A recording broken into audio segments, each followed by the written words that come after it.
2. À la gare.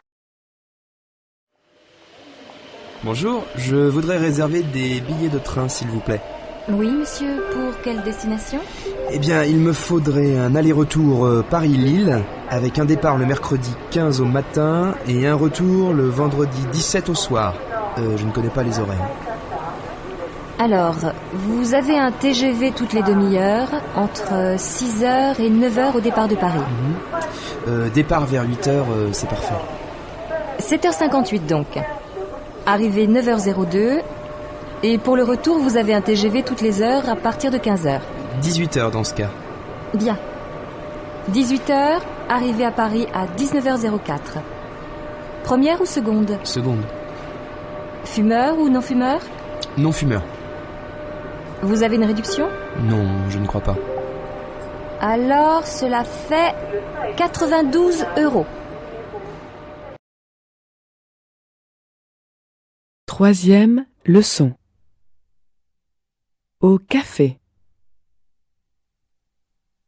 Messieurs, vous désirez 2 cafés, s'il vous plaît. Et 2 croissants chauds. Ah, vous êtes anglais. Oui, je suis de London. Londres. Mais vous parlez bien le français. Merci. Et vous êtes gentil. Nous, les Français, nous sommes tous gentils. Pardon, messieurs. Voici les cafés et les tartines beurrées. Et alors? Où sont les croissants? Excusez-moi, messieurs. Et dépêchez-vous. Alors, vous êtes sûrs qu'ils sont toujours gentils, les Français? Exercice. Vous parlez bien le français. 2 cafés, s'il vous plaît. Voici les cafés et les croissants. Ah, vous êtes anglais? Oui, c'est ça.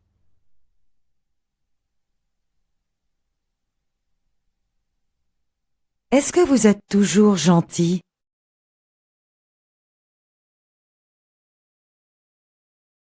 Emmanuel, vous avez fini le compte-rendu de la réunion de mardi? Oui, il est prêt.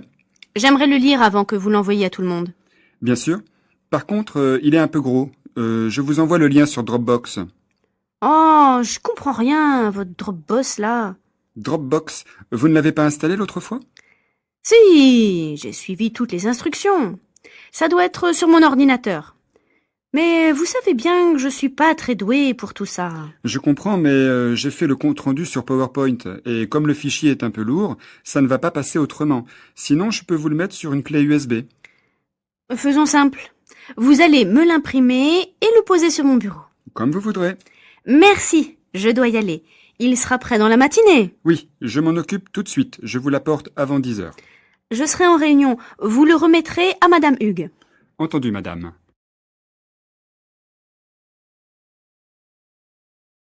Bonjour, vous avez décidé de quitter la France pour habiter au Québec. Expliquez-nous pourquoi. Eh bien, quand j'étais étudiante, je voulais voyager autour du monde. Et puis, en France, je ne trouvais pas de travail. Alors, je suis partie. Pourquoi avez-vous choisi le Québec? J'y suis allée 2 fois pendant des vacances d'été et j'ai adoré. Les Québécois sont très gentils et ici, tout le monde parle français. Chez qui dormiez-vous? Chez mon frère, il a étudié pendant 4 ans à Montréal. Alors, quand j'y allais, je dormais chez lui. Qu'est-ce qui vous intéressait? Tout! J'aimais visiter les musées, me promener dans les parcs. Il y a beaucoup d'activités culturelles, vous savez. Que faites-vous dans la vie? Je suis serveuse dans un restaurant français, dans le centre-ville de Montréal. Quelles sont les conditions de travail? Je travaille 5 jours par semaine, du mardi au samedi, seulement le soir. Et j'ai 3 semaines de vacances par an. Vous avez des projets? Je vais en France cet été. Ma famille va se réunir. Mon grand-père aura 99 ans le 27 juillet. On fera la fête.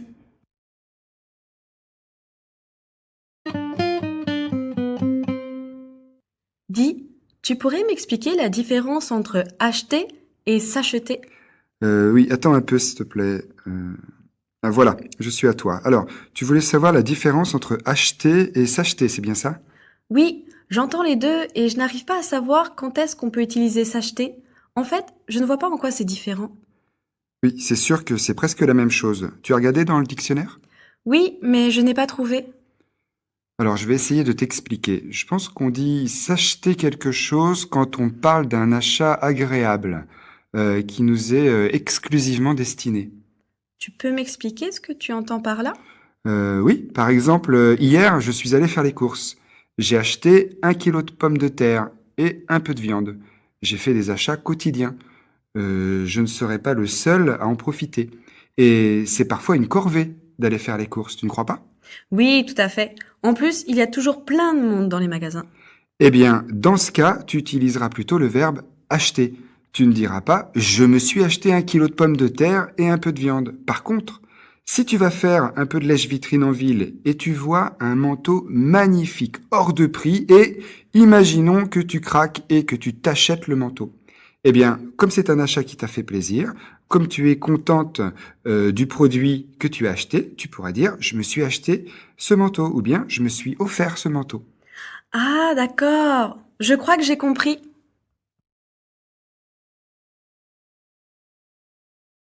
Peut-être a-t-il perdu votre adresse courriel? Cela peut arriver.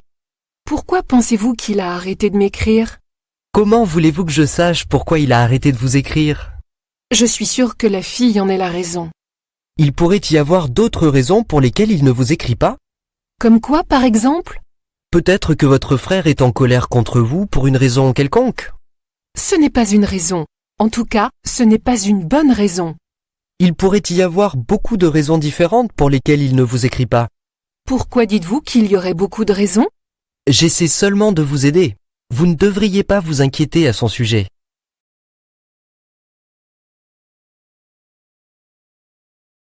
Vous êtes encore jeune. Vous aimez le sport et sortir avec vos amis. Cependant, si vous n'êtes pas heureuse dans votre travail, vous devriez en changer. Je suppose que je dois faire un choix. Je ne peux plus avoir les deux. Il me semble ne jamais savoir ce que je veux. Ouais, parfois vous devez décider ce que vous voulez dans la vie et ensuite s'en tenir à votre décision. La nourriture était très bonne. Allez-vous prendre un café? Ouais, je pense que je vais prendre un café. J'ai apprécié le repas et j'ai apprécié notre petite discussion. Je pense que cela m'a aidé. Peu importe ce que vous voulez dans la vie, quoi que vous fassiez, vous devriez essayer de l'apprécier. C'est plus facile à dire qu'à faire. Serveur, apportez-nous l'addition, s'il vous plaît.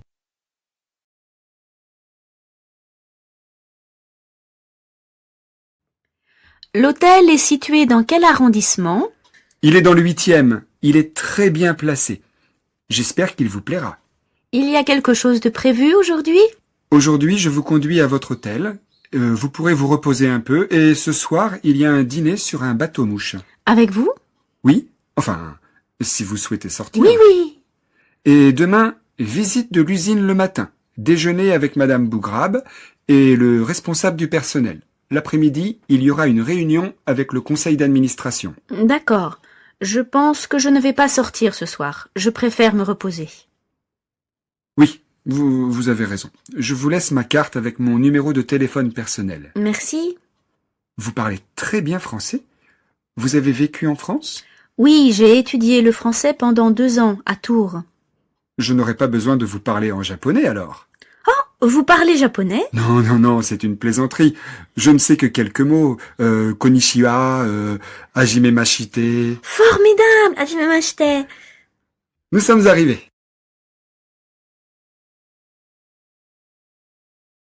22e leçon. Les passe-temps nationaux. Les Français sont passionnés par les jeux d'argent.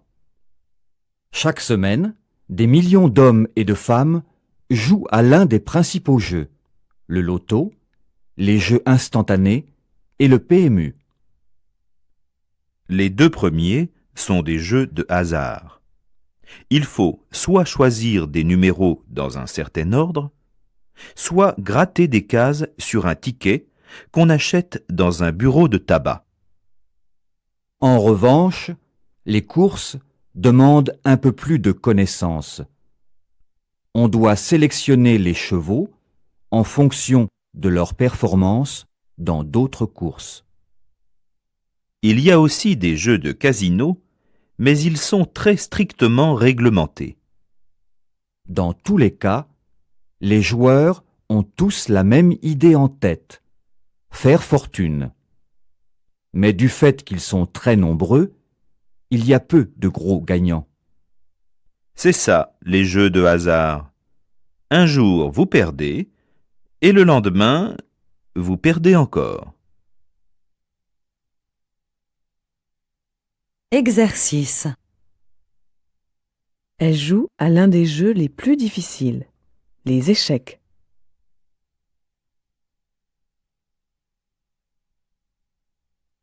En revanche, les dames demandent moins d'habileté.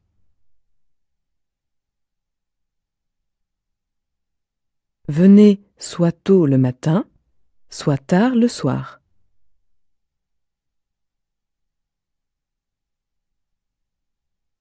Dans tous les cas, vous risquez de perdre.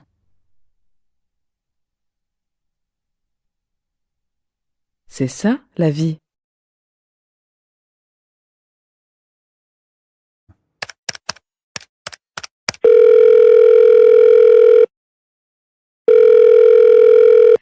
Cabinet Legendre, bonjour. Bonjour, je voudrais prendre rendez-vous avec monsieur Marc Duchamp. Oui, ce serait pour quand? Cette semaine, ce serait possible? Cette semaine? Attendez, je vérifie son emploi du temps. Mercredi, c'est possible. L'après-midi, après 15 heures.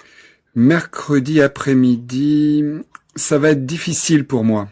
Sinon, je peux vous proposer vendredi, dans l'après-midi. Oui, très bien.